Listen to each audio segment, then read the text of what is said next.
bonjour à tous. Tout le monde va bien? Ouais, top. Vous avez bien mangé?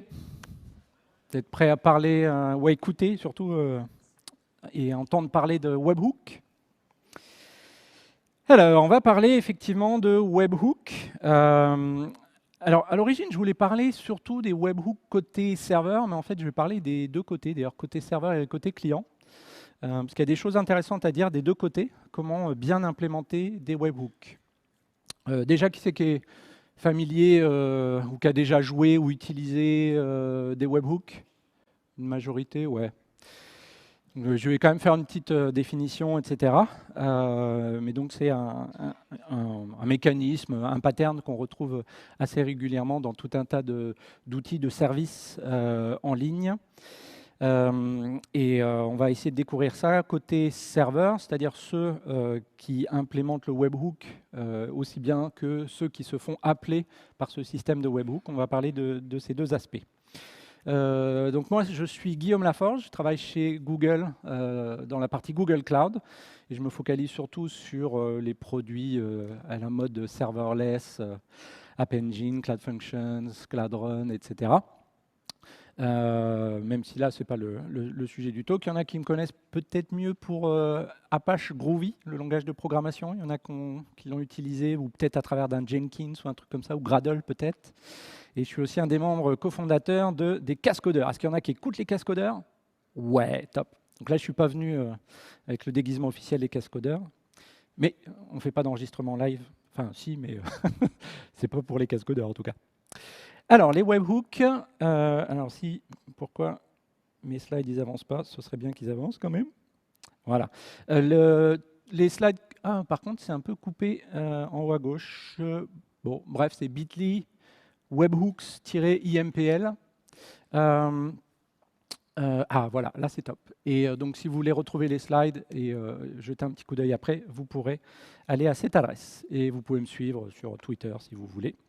Ou si vous voulez me contacter aussi, j'utilise le même, j'ai Laforge partout, donc si vous voulez m'écrire à Google, @google.com, ça marche aussi.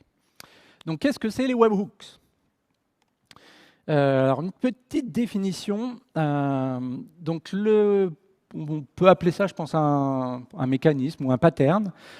C'est lorsqu'un service est capable de notifier des personnes qui propose en fait également un serveur web qui va recevoir des appels sur une URL, un appel HTTP, qui est une URL que vous, en tout cas le client, celui qui implémente ça, donne à ce service-là. Et dès qu'il y a un événement qui apparaît, qui arrive, eh bien, on est notifié. Donc c'est un mécanisme qui est un mécanisme de communication finalement de serveur à serveur. Il y a celui qui offre le service et celui qui veut être notifié dès qu'un événement arrive. D'accord? Je vais prendre un exemple. Ça, c'est le petit logo là, de Twilio. J'ai pris ça, je crois que c'est dans leur documentation ou une présentation que j'avais vue sur le sujet. Donc Twilio, c'est un service de messagerie, SMS, appels vocaux également. Et c'est une API finalement que vous pouvez utiliser qui va vous offrir un numéro de téléphone. Et quand, par exemple, quelqu'un va appeler ou envoyer un SMS à ce numéro de téléphone-là, en fait, ça passe par la plateforme de Twilio. Et Twilio, en fait, on peut renseigner Twilio et lui dire, tiens, quand un SMS arrive, je veux que tu appelles telle URL. L'URL, moi, de mon handler. On va appeler ça un handler. Donc ce qu'on voit, c'est les petites flèches. Le SMS arrive dans la plateforme Twilio. On a une requête HTTP qui arrive sur son appli à soi, le handler. On répond quelque chose, ça peut être la réponse pour le SMS, et la plateforme après renvoie ça. Donc dans ce mécanisme-là, alors là, il y a le service provider, lui, a implémenté ça. Vous, les développeurs, vous implémentez votre appli qui va recevoir les appels de la part de Twilio.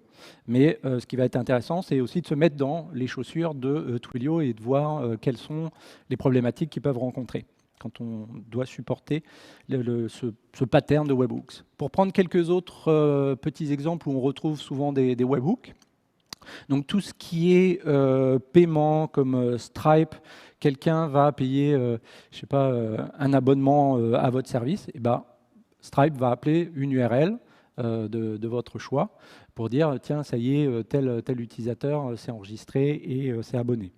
Un petit peu similaire à Twilio, par exemple pour les SMS, les services type SendGrid, Mailchimp, vous avez un utilisateur qui ouvre un des emails qui est envoyé par SendGrid ou Mailchimp, par exemple, vous pourrez être notifié de cet événement d'ouverture, etc. Donc les outils de build, vous voulez être notifié quand un build est fini, pour pouvoir après automatiser, par exemple, votre système de déploiement, pourquoi pas.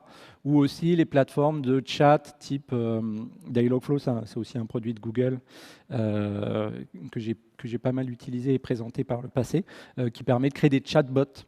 Et si vous avez, par exemple, des Google Home, vous pouvez configurer une appli dans Dialogflow pour qu'elle fonctionne également sur Google Home et créer un chatbot et ça va appeler votre back-end à vous dès qu'un nouvel utilisateur est en train d'échanger avec votre chatbot. Donc voilà quelques exemples. On va citer un petit peu les différents avantages et inconvénients de ce mécanisme-là, des webhooks. Tout d'abord, ce qui est intéressant, c'est que c'est un mécanisme qui est real-time, c'est-à-dire vous êtes notifié dès que l'événement arrive, enfin quasi real-time en tout cas, très rapidement. Contrairement à, imaginez, vous avez une API web que vous allez appeler régulièrement pour dire alors est-ce qu'il y a un nouveau message pour moi, est-ce qu'il y a un nouveau message pour moi, est-ce qu'il y a un nouveau message pour moi, jusqu'à ce qu'il y en ait un. C'est un petit peu, on va dire, c'est pas en tout cas très économique en termes de bande passante. Donc au lieu, c'est comme le principe Hollywood, don't call us, we'll call you, c'est-à-dire au lieu de rappeler 150 fois et de faire du polling régulièrement pour avoir les nouveaux messages, au contraire, c'est le service qui va appeler directement dès que quelque chose arrive.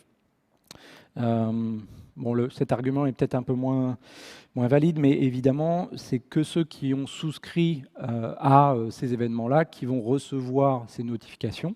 Ça, c'est logique. Sinon, le service il ne va pas forcément broadcaster à la terre entière ou à tous les utilisateurs du service. Mais on peut avoir une finesse dans... on va le voir tout à l'heure quand je prendrai l'exemple avec les webhooks de GitHub, les commit hooks, où en fait, on peut s'intéresser qu'à certains événements et on est notifié vraiment que pour ça, de manière très, très fine. Dans les inconvénients, il y a quand même le fait que, alors c'est bien d'être appelé directement, mais c'est vrai que celui qui implémente le handler, par contre, il n'est pas, comment on pourrait dire, parce que j'ai mis not in control, en contrôle, enfin il n'a pas, c'est pas lui qui décide évidemment quand il est appelé quand il y a un nouvel événement. Donc si par exemple il est appelé une fois, ça va, mais s'il est appelé 1 million de fois d'un seul coup, peut-être qu'il faut être capable de scaler s'il y a des millions d'événements qui arrivent en très très peu de temps. Donc ça, on voit déjà qu'il y a un premier petit problème potentiel sur les aspects scalabilité. Et la scalabilité, pas forcément que du côté du service provider, parce qu'il doit supporter plein de clients, mais peut-être également du côté de celui qui va implémenter le serveur derrière l'URL qui est appelé. Donc ça peut poser des petits problèmes de scalabilité de ce côté-là. Il me semblait qu'il y en a... Ouais. Donc par exemple, GitHub, on peut définir des webhooks pour être notifié de certains événements. Donc ça se fait facilement. Donc quand je vais vous le montrer dans une seconde. Quand on va dans les settings, dans les paramètres de son repository, on peut dire voilà, je veux que dès qu'il y a un événement qui arrive, vous appeliez cette URL-là.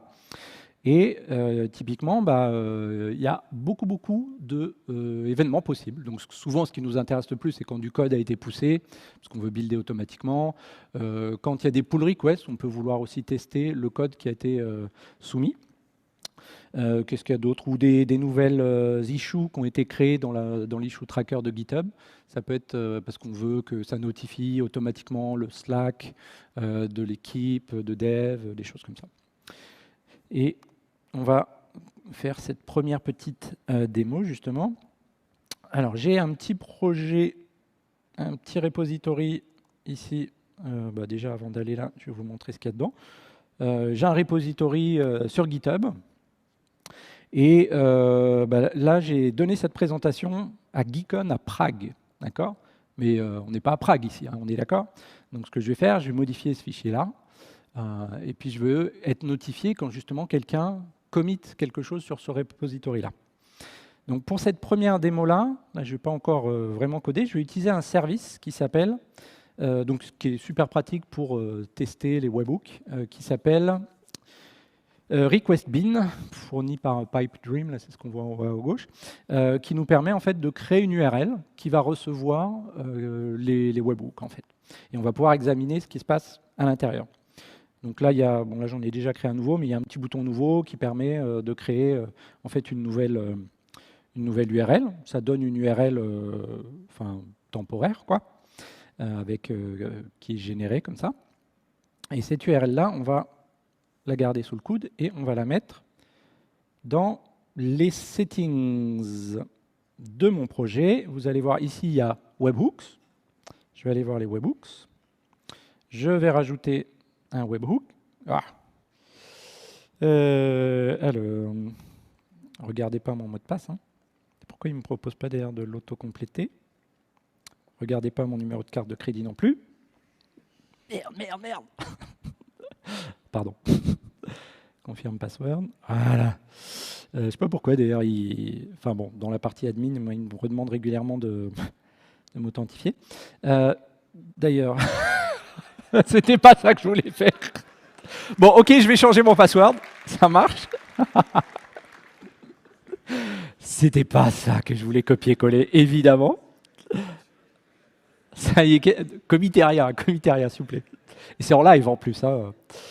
Ouais, peut-être qu'il faudrait que je le change tout de suite là. Alors, donc là je vais mettre l'URL de RequestBean. Je vais lui dire, tiens, moi je préfère qu'il me l'envoie en JSON, sinon il peut me les envoyer comme un formulaire qu'on soumet. Moi je préfère avoir la structure. On peut également mettre un secret, par exemple je vais mettre BDXIO en minuscule. Et alors, soit je suis intéressé dans juste les événements push, dans tous les événements, ou alors j'ai le choix dans la liste des événements que j'avais listé tout à l'heure. Bon là, je peux mettre tout, enfin je m'en moque un petit peu, et dire que mon webhook est actif.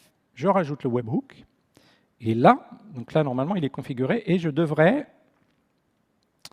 normalement c'est instantané, c'est bizarre, parce que, attends, je vais le recharger juste pour être sûr. Parce que normalement, GitHub aurait dû le pinguer. Donc c'est bien la bonne ENG 672, tout ça. Ah non, c'est pas le même. Qu'est-ce que c'est que ce bazar? Je vais refaire nouveau.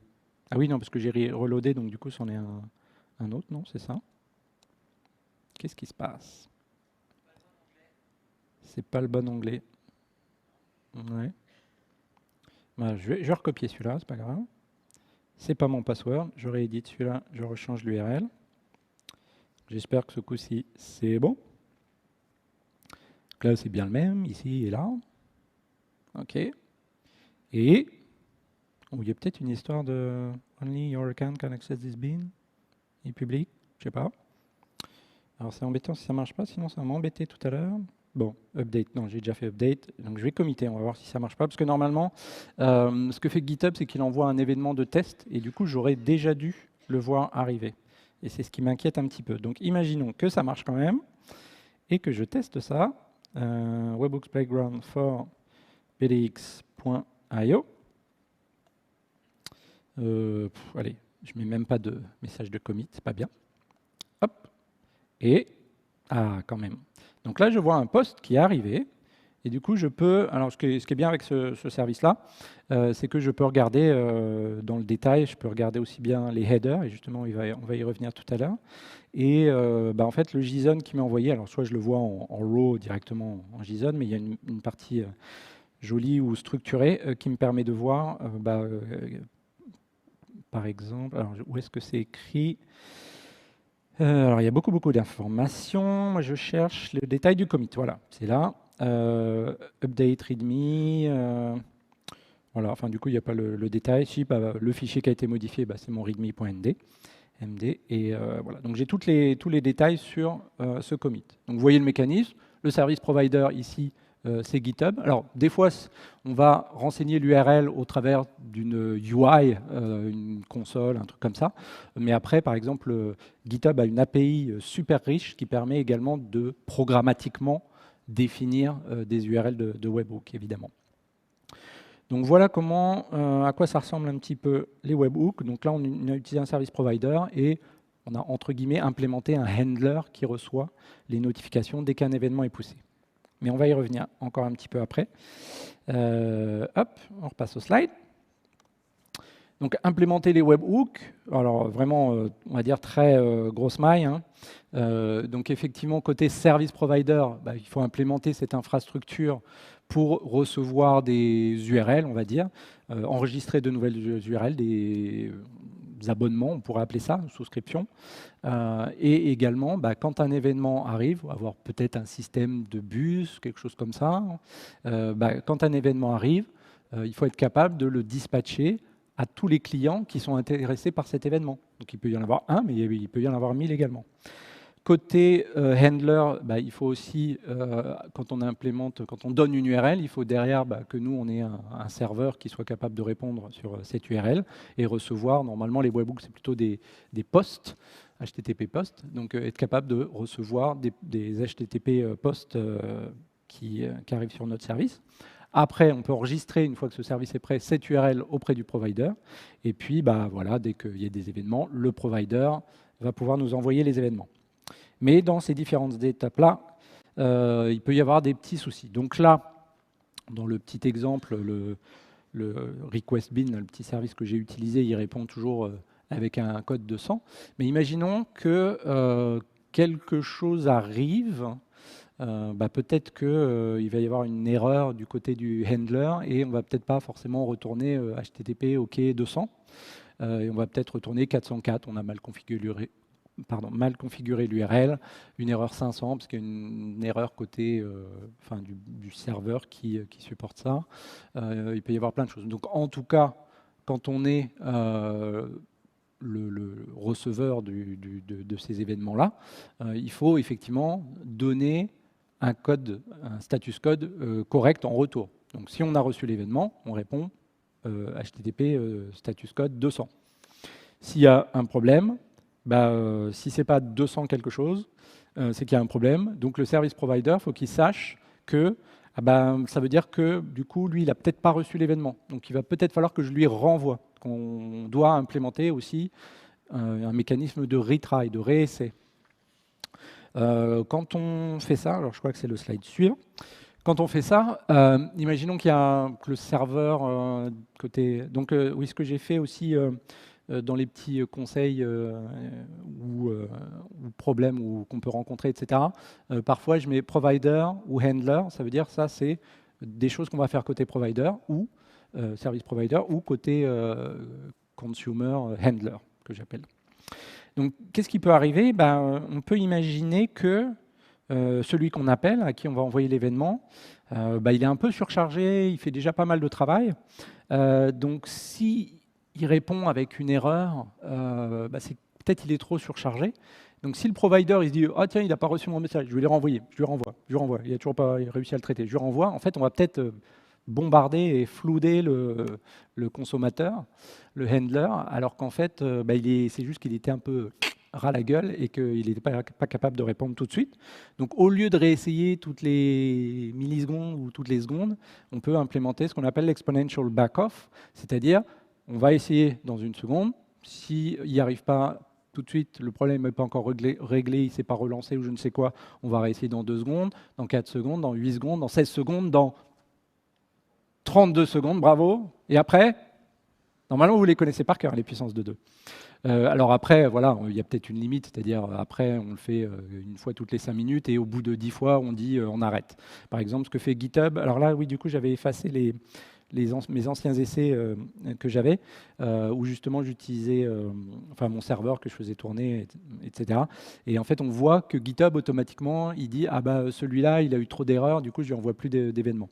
En tout cas, c'est quelque chose à traiter. Il faut faire le suivi de ses clients. Et pour en tout cas éviter de les surcharger, de les bombarder avec trop de notifications et de retry, il va falloir effectivement faire ce suivi de manière correcte. Une autre chose qui arrive, c'est que des fois, justement, imaginons mon super projet sur GitHub, là, il a énormément de succès, je reçois des milliers de commits par seconde pour un README.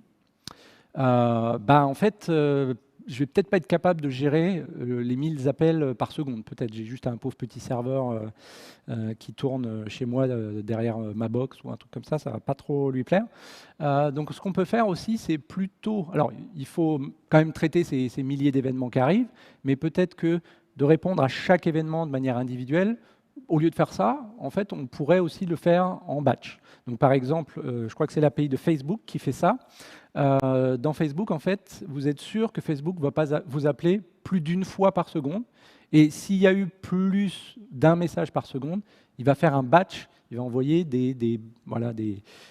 un ensemble de messages qui sont arrivés dans la dernière seconde. Donc comme ça, vous pouvez traiter plusieurs messages d'un coup. Ça peut être mieux ou pas, hein, ça dépend quel genre de traitement vous faites derrière, mais ça peut être aussi un bon pattern de batcher, de rassembler des messages pour éviter de surcharger, en tout cas en nombre de connexions et d'appels, les handlers. Donc ce qui peut aussi arriver, c'est soit parce qu'enfin on a des messages d'erreur derrière, mais on a peut-être raté un appel, le service était down pendant un moment, enfin non, pas le service, mais celui qui reçoit les notifications. Donc ce qu'on peut faire côté provider, parce que quand on est client, on se dit alors est-ce que j'ai raté quelque chose?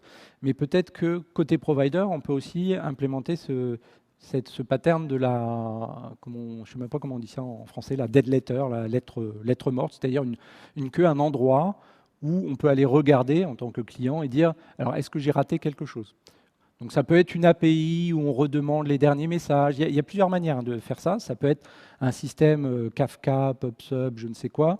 Il y a plusieurs manières de l'implémenter, mais on peut s'assurer que on n'a pas raté un seul message et peut-être que c'est important, peut-être que c'est un paiement, peut-être que c'est pas juste un SMS.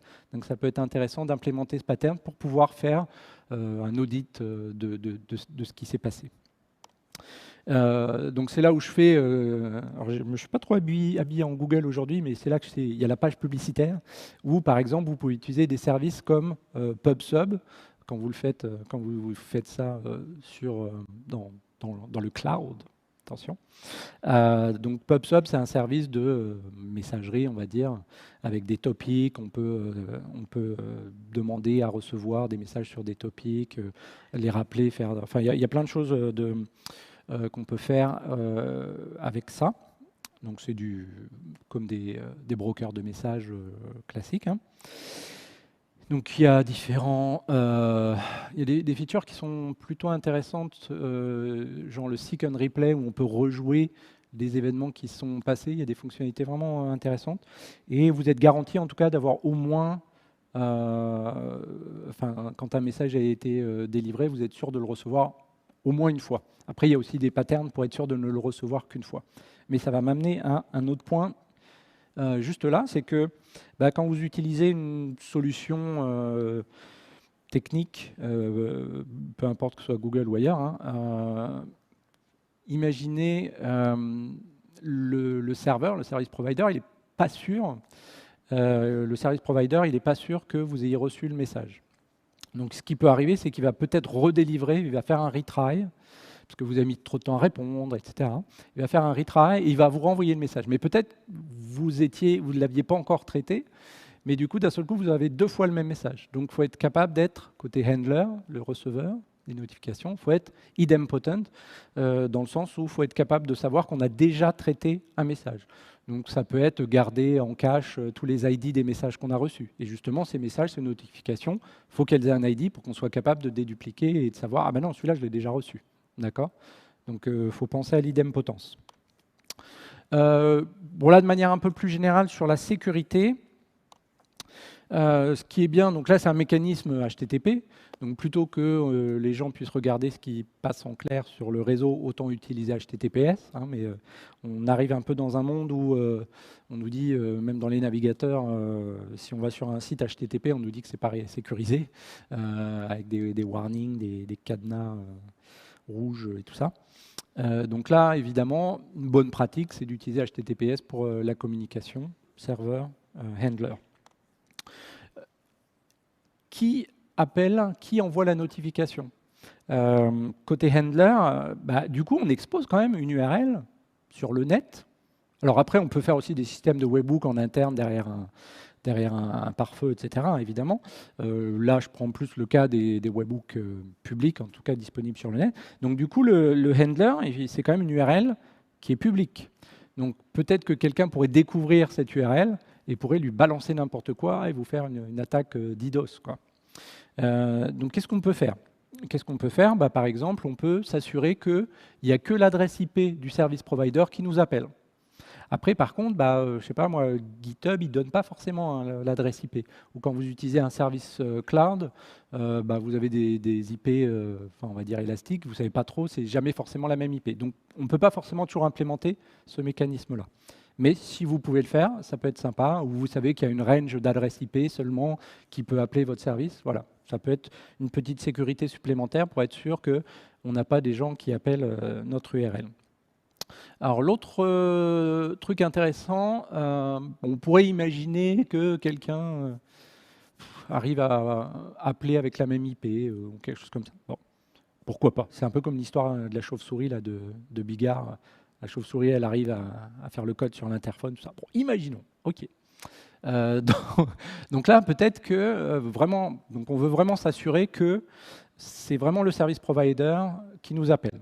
Donc on peut signer les requêtes. Et justement, c'est ce que fait, donc là on a déjà montré request-bin, ou je peux le remontrer d'ailleurs avec, non, je vais faire les deux. Donc je vous remontre l'interface de GitHub. Non, pas l'interface de GitHub. Je ne sais pas si vous vous rappelez, là, quand j'avais créé mon webhook, j'avais mis mon password, pardon, il y avait un champ, il est où? Il est là. Il y avait un champ secret, vous vous souvenez? Et j'ai dit, ouais, je vais mettre BDXIO. Alors, je pense qu'ils ne mettent pas le vrai nombre de caractères. BDXIO, j'ai mis.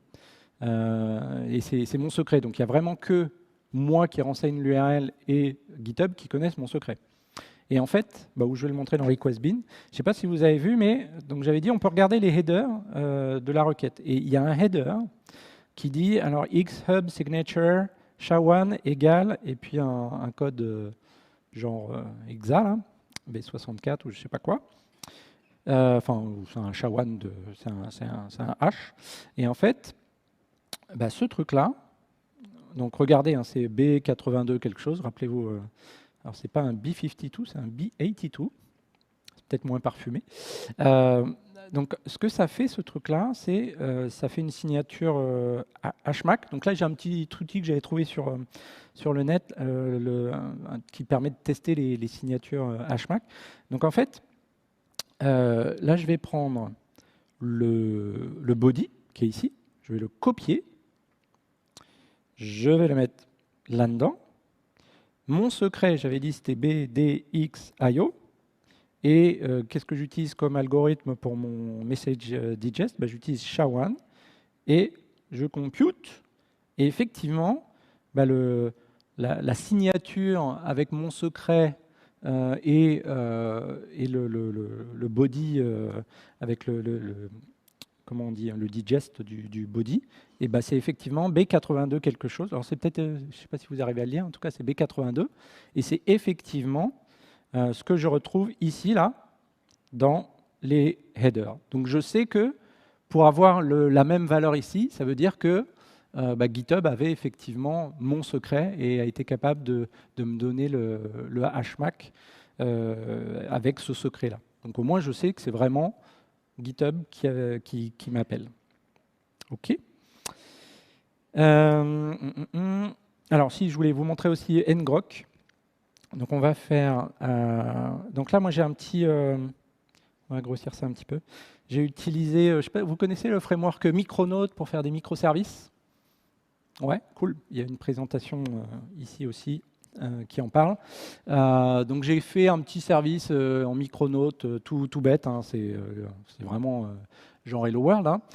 Donc quand j'appelle l'URL webhook de mon serveur, je vais répondre, je vais regarder le body qu'on m'a envoyé, c'est-à-dire le JSON que GitHub m'envoie, par exemple, et je vais l'imprimer et je vais voir ce que ça donne. Et puis là, j'ai un petit fichier de build Gradle pour builder mon projet et je vais faire tourner ma petite application Micronaut. Alors, je peux la mettre en plus grand. Ça va, c'est lisible? Donc là, ça tourne. Je peux... Alors, je ne sais plus si j'ai pas un curl aussi, où je vais recopier celle-ci. Ah bah si, d'ailleurs, il est en localhost, donc c'est bon. Donc là, si j'appelle mon petit serveur ici, donc là, il est en train de tourner, hop, ici, et effectivement, j'ai reçu un message hello. Donc mon service fonctionne localement. Par contre, je suis en mode développement, je voudrais tester l'implémentation de mon handler pour mon webhook. Comment je peux faire? Il faut à chaque fois que je redéploie sur un serveur quelque part, ou je peux faire comme ça en mode développement en local sur ma machine. C'est là où un service comme ngrok est utile. Donc c'est un système qui fait en fait un tunnel entre votre machine locale et Internet. Donc il y a un service sur Internet, ngrok, qui propose une URL, c'est celle qu'on voit ici. Cette URL-là, donc il va falloir que d'ailleurs je la renseigne à nouveau dans GitHub. Je vais faire un nouveau webhook ici. Webhook, je reviens. Add webhook. Je vais donner l'URL. Et donc j'ai dit webhook, je crois, le chemin, webhook. Je veux du JSON. Secret, je vais mettre encore BDXIO. Et envoie-moi tout ce que tu veux. Add webhook. Et là, en fait, donc là, j'ai ma nouvelle URL. Et là, ce qu'on va voir, il faut que je fasse un commit. Donc, elle est... Voilà, je voudrais avoir les deux en même temps. Bon, c'est pas grave. Je vais vous montrer que c'est appelé. Alors déjà, le fait qu'on l'ait configuré, en fait, on voit que GitHub a déjà testé mon appel. Mais voilà, quand où est-ce qu'il est? Webhook, il est là. Je vais modifier quelque chose. Mon README, je vais mettre Webhooks Playground ou je sais pas, je vais écrire en français, enfin en franglais. Je commit, hop, et on va voir, je vais vite. Ah, tiens, je viens d'avoir un autre appel sur mon webhook. Mais ce qui est intéressant, en fait, c'est qu'il a aussi une petite interface. Alors, je crois que je l'avais déjà peut-être ouverte dans mon navigateur. Non, je ne l'ai pas ouvert, je vais l'ouvrir là. J'ai une interface un petit peu comme RequestBean qui me permet en fait de regarder ce qui se passe, donc de regarder les headers, je revois la signature, etc. Et j'ai effectivement le body de l'événement qui m'est bien envoyé.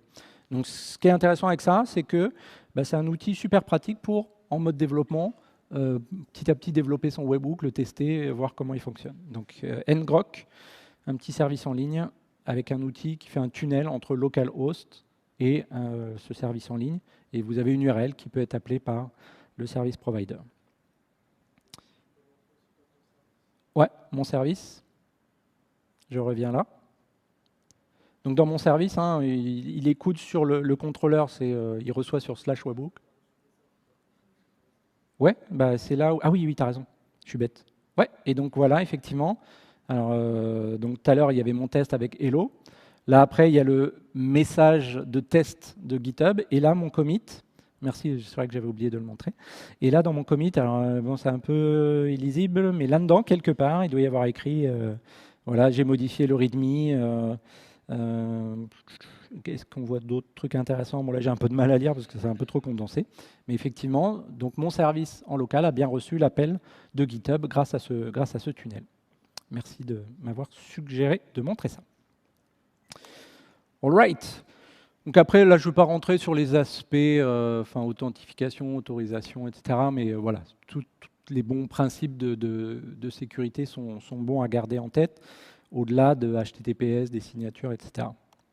D'autres best practices à garder en tête. Donc là, vous avez vu que le payload qu'on reçoit, bon, c'est quand même un bon gros JSON, mais on pourrait imaginer que certains événements donnent énormément de données, donc des payloads énormes. Donc peut-être que votre service, il faut qu'il soit capable votre handler, pardon, il soit capable de traiter, et puis même le service provider, d'envoyer des grosses données, et celui qui reçoit, il faut qu'il puisse les traiter.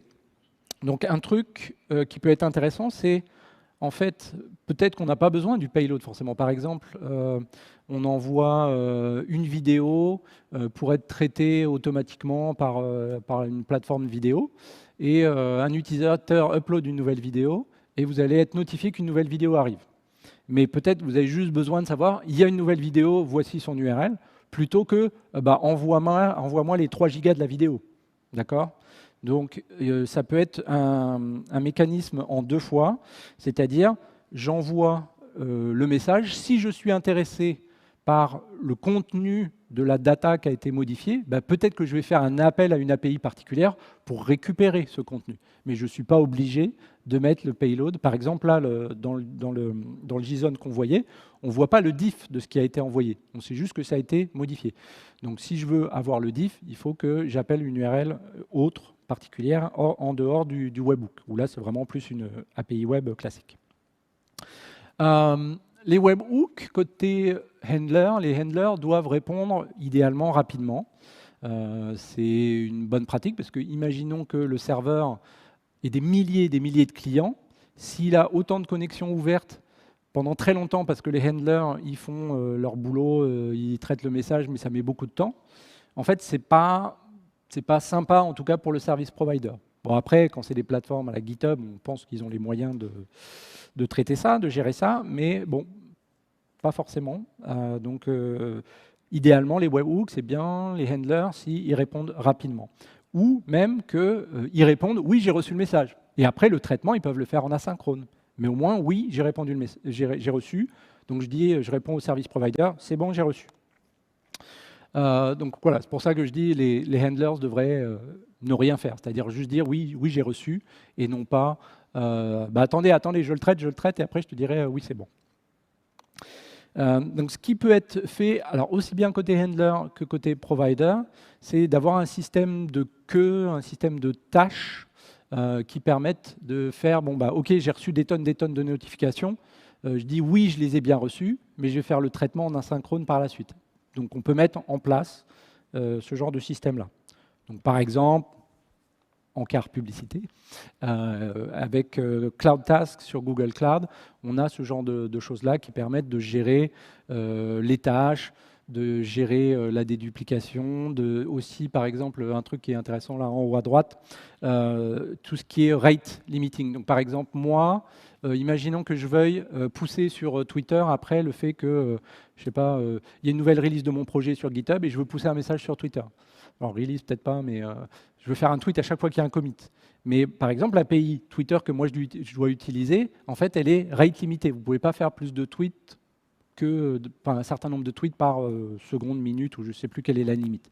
Et donc, vous pouvez aussi utiliser ce genre d'outil-là, ou autre chose, pour pouvoir dire, oui, je veux bien traiter ça, mais par contre, comme moi, j'ai des contraintes derrière sur les services que j'appelle, je veux le faire de manière asynchrone en respectant des rate limitations, plutôt que de réinventer soi-même ce genre de mécanisme-là. Ça, je crois que je l'avais quand même déjà dit, mais effectivement, quand il y a des handlers qui ne répondent pas, qui sont tout le temps en erreur, même si on a fait des retries, il faut garder la trace et peut-être notifier d'une manière ou d'une autre le propriétaire de ces handlers. Dans l'interface de GitHub, normalement, il marque avec une petite croix rouge, bon, ce handler-là, j'arrive plus à l'appeler. Donc, garder en mémoire que tel handler ne répond plus, du coup, ça ne sert à rien de continuer à lui envoyer des messages. Donc vous pouvez avoir une petite base de données, peu importe, qui associe des métadonnées, en tout cas avec ces URL-là. Tiens, cette URL-là, elle ne répond plus. Et puis, les messages, en fait, donc vous, côté handler, peut-être que j'ai, je ne sais pas, ça peut être un batch. Tous les mois, on va faire les traitements pour la paye, par exemple. Vous voulez être notifié dès que chaque fiche de paye est prête ou un truc comme ça. Mais en fait, ça n'arrive qu'une fois par mois, à la fin du mois. D'accord ? Donc peut-être que vous avez un serveur qui est en train d'écouter et qui attend bêtement pendant un mois qu'il y ait des requêtes qui arrivent, mais juste une fois à la fin du mois. Donc à ce moment-là, on se dit il y a peut-être un peu un gâchis de ressources serveurs qui tournent pour rien. On a peut-être un peu trop de serveurs qui font rien du tout. Alors si vous n'arrivez pas à les réutiliser autrement.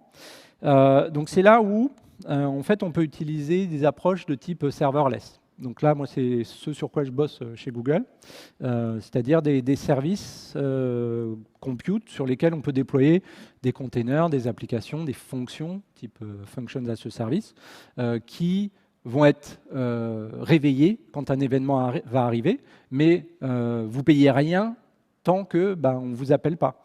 Donc ça peut être intéressant d'un point de vue économique, parce que ça ne vous coûte rien si vous n'êtes pas appelé.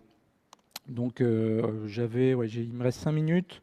Il y a différents produits, Cloud Functions, App Engine, Cloud Run, qu'on utilise nous chez Google. Et j'avais une petite démo là où, donc pareil toujours avec l'exemple de GitHub.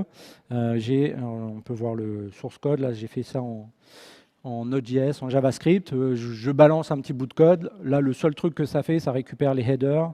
Ça récupère le body, puis ça me fait la concaténation. Enfin, d'ailleurs, je pense qu'on doit pouvoir faire ça, j'y connais rien en Node.js, on doit faire ça de manière plus simple. Et je log ça tout simplement.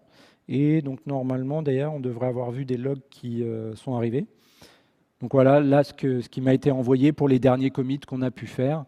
Donc, ce qui est bien, c'est que ça ne me coûte rien. Alors, il y a un certain nombre d'appels. On peut appeler 2 millions de fois la fonction sans que ça vous coûte rien tous les mois. Donc ça ne vous coûte rien, vous n'avez pas un serveur à manager, vous n'avez pas à vérifier qu'il est up tout le temps, vous n'avez pas à vérifier qu'il y a les derniers patchs de sécurité, version d'OS et je ne sais quoi. Les approches serverless, les produits serverless peuvent vous permettre de faire des économies aussi bien financières que des économies de matériel, quoi. Hop, hop. Donc je referme la page de pub. En tout cas, l'approche serverless peut être intéressante pour diminuer les coûts également. Blablabla. Donc, en résumé, au départ, moi, ce talk-là, je voulais vraiment parler que côté serveur, mais je me suis aperçu qu'il y avait vraiment des choses intéressantes des deux côtés, des bonnes pratiques à mettre en place, des patterns, des outils qu'on pouvait utiliser pour mettre ça en place. Donc là, je ne vais pas vous les relire, hein, il y en a beaucoup et c'est grosso modo tout ce que je vous ai dit dans cette présentation. Mais voilà, c'est être capable de répondre rapidement, c'est être capable d'utiliser les bons outils pour faire du retry, pour dédoublonner, faire en sorte que votre code est idempotent, etc. Et vous assurer que la sécurité, c'est bien les bonnes personnes qui vous appellent. C'est ce genre de principe-là, auquel on ne pense pas forcément quand on parle de webhook, mais qui sont à mesure que vos webhooks vont être appelés ou que vous êtes un service provider et vous créez vos webhooks et vous avez beaucoup d'utilisateurs et de clients à notifier et beaucoup d'événements, et il y aura pas mal de ces pratiques-là qu'il faudra que vous mettiez en place en fait pour pouvoir avoir une bonne expérience développeur, etc. Voilà, déjà je vous remercie beaucoup de votre attention.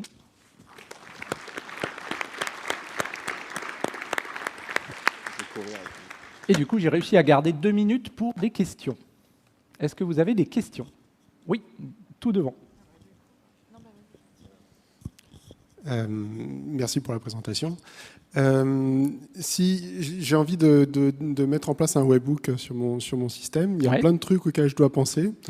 Et je me dis, j'aimerais bien payer le minimum pour ça et payer notamment à l'usage, c'est-à-dire envoyer des webhooks que quand j'ai besoin de notifier des gens et de ne pas avoir des serveurs qui sont tout le temps allumés chez moi.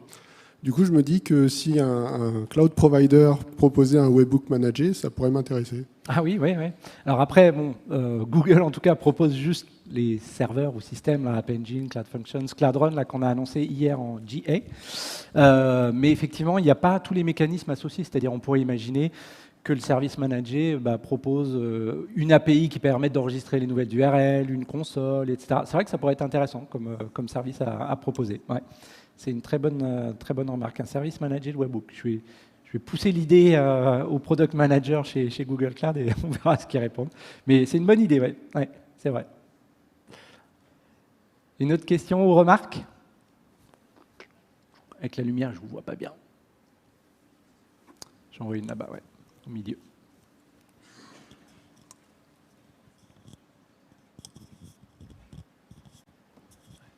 Oui, bonjour. Bonjour. Merci pour la présentation. Tu as parlé d'authentification. Est-ce que tu peux en dire un peu plus? Quel mécanisme on peut utiliser? Alors, comme je ne suis pas expert de sécurité, j'espérais qu'on ne me poserait pas cette question. Qu'est-ce qu'on peut utiliser? C'est vrai que je n'ai pas trop étudié cette question-là. Après, il y a toutes les choses autour de les JSON Web Tokens, des choses comme ça. Après, il y a aussi des services, je pense à des services comme Okta et autres là, qui proposent tout un tas de services autour de la sécurité ou même des Keycloak chez Red Hat. Donc il y a peut-être regarder de ce genre de produits-là et de logiciels open source, voir ce qu'ils proposent à ce niveau-là. Mais déjà, normalement, donc il y a côté service provider, évidemment, il faut que l'utilisateur qui va renseigner l'URL, il faut qu'il soit authentifié auprès du service provider. Donc avec login, HTTPS, etc., des JSON Web Tokens, pourquoi pas en mode Ajax et autres. Après, ce qui est important, oui, c'est effectivement entre le client, le consommateur de l'événement et le service provider, comment faire. Donc ça peut être, après, les signatures qu'on a vues, mais ça peut être, j'imagine aussi des tokens passés dans les headers HTTP, les bearer tokens, etc., ou auth. Voilà, j'ai pas vraiment une bonne réponse là-dessus, mais c'est... Et encore une fois, je ne suis vraiment pas un expert côté sécurité. Mais je pense que ça reste les mêmes problématiques de sécurité que des applis, des web apps classiques qui communiquent serveur à serveur, quoi. Une dernière question, c'est bon? Je vois plus de mains qui se lèvent. Si? Ouais? Oui, je vais changer mon mot de passe, hein, c'est ça? Ouais, ça marche. Merci. Bon, merci encore à tous et bonne suite de conférence.